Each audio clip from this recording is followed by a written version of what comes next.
मी कथेला सुरुवात करतो.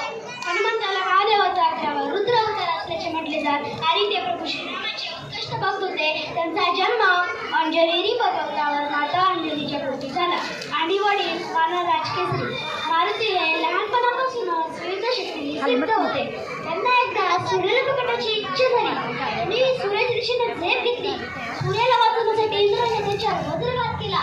त्या प्रहारात ते जमिनीवर कोसळले व बेशुद्ध झाले. त्यानंतर वानरराज वानर मंत्री म्हणून काम सांभाळू लागले. तेव्हा सीतेमातेच्या शोधात भटकणारे राम व लक्ष्मण यांची आणि हनुमानाची भेट झाली. हनुमानाने समुद्र उड्डाण करून लंका गाठली व प्रभू श्रीरामाचा निरोप सीतेला दिला. रावणाच्या सैनिकांनी मारुतीला पकडून रावणासमोर हजर केले. त्यांची शेपटी पेटवली. त्या जळत्या शेपटीने मारुतीने लंकेचे दहन केले. त्यानंतर राम बरोबर गदगद युद्ध सुरू झाले. त्या युद्धात हनुमानाने रामास खूपच मदत केली. लक्ष्मणाला वाचवण्यासाठी हनुमानाने स्वतःच्या तळ हातावर द्रोणागिरी पर्वत उचलून आणले. श्रीरामांना उदंड आयुष्य मिळावे म्हणून हनुमानाने स्वतःच्या पूर्ण अंगावर सिंदूर फासले.